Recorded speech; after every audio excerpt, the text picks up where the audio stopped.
health sector and socioeconomic responses have put a spotlight on the inequalities and barriers in the distribution of vital public services and the marginalization of vulnerable groups.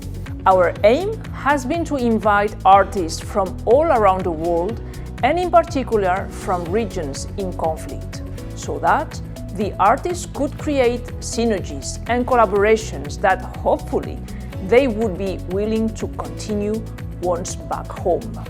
ArtCamp is a program which was beginning in 2009, and since 2012 I was asked by the Commission of UNESCO to Andorra to join as a godmother. Say that culture is the core of society. We want to give globalization a human dimension. My priority is to strengthen the links between African countries and Colombia, which has a large population of African origin that has left a significant imprint on our history, our culture and customs. We need peace and we need non-violence in order to become stronger and unified.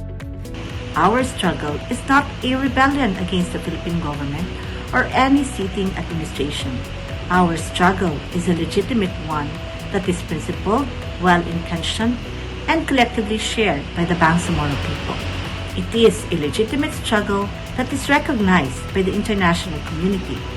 UNESCO statistics state about 500 million indigenous people provide the face of cultural diversity, with about 7,000 languages spoken, but they continue to be marginalized with human rights violation. We look at culture as the center, and this was affirmed by the concept of clash of civilizations, wherein Huntington mentioned that at the center of the conflict is culture.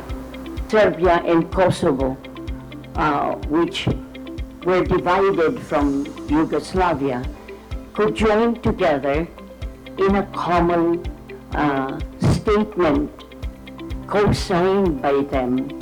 So it is possible that you may have been enemies, but there is a way to bridge whatever is the difference.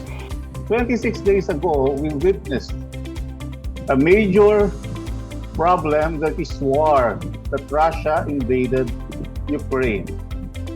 And because of that, diplomacy failed. Peace is not merely the absence of war, but the presence of justice, law and order, and short government. Then why may we ask the need to mention security? Many Koreans are in extreme stress because of the communist regime in the north that would like to invade the south anytime that they can. In the field of education, the perspective of peace advocacies has to be incorporated in the various curriculum with the insertion of the different SDGs, with the culture and the arts as the core of these advocacies.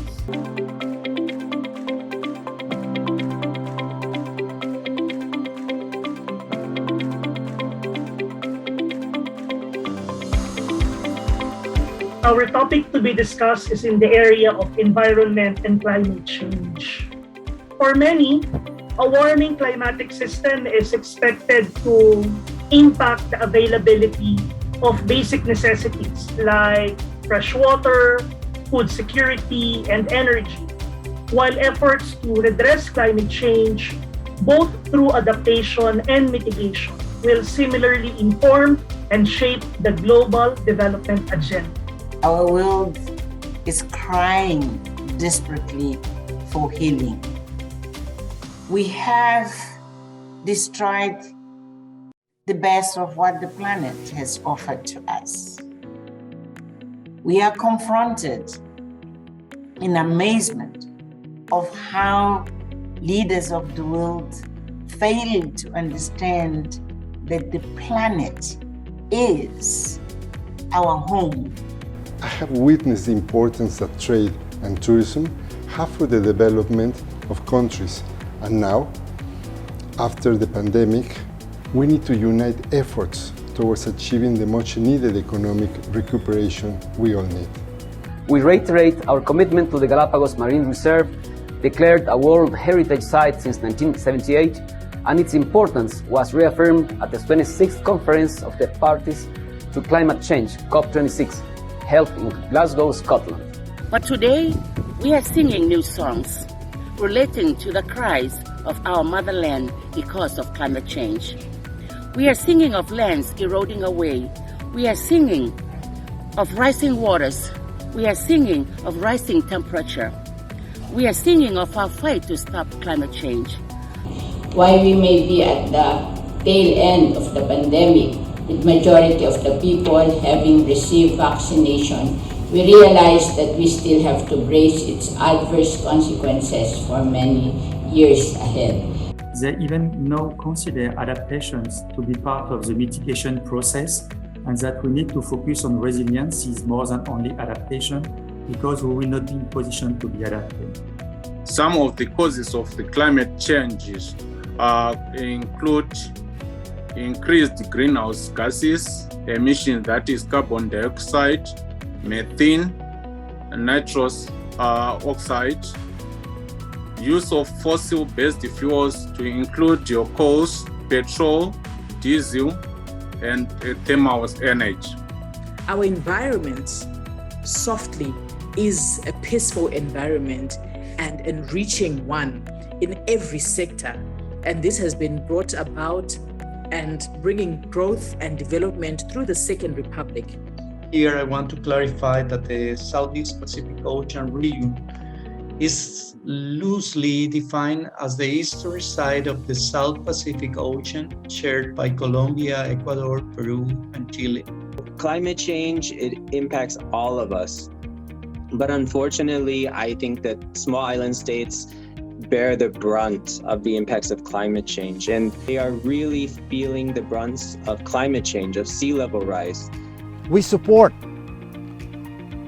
the vision to plant 1 billion bamboo by 2030 in accordance with the UN's Sustainable Development Goals and in obedience to the call of Pope Francis in his encyclical Laudato Si on care for our common home. We are most affected by climate change. The Philippine team has reached out to the indigenous peoples to be aware of this, as they are the ones so deeply involved, as the mountains, forests, rivers, and lakes are their immediate environment. Trying to survive their culture, because it's kind of like they're losing it, and because most of the young people of the Magats wants to get out of that place. They have this big ancestral land, and then somehow there's a lot of people that are trying to grab it from them.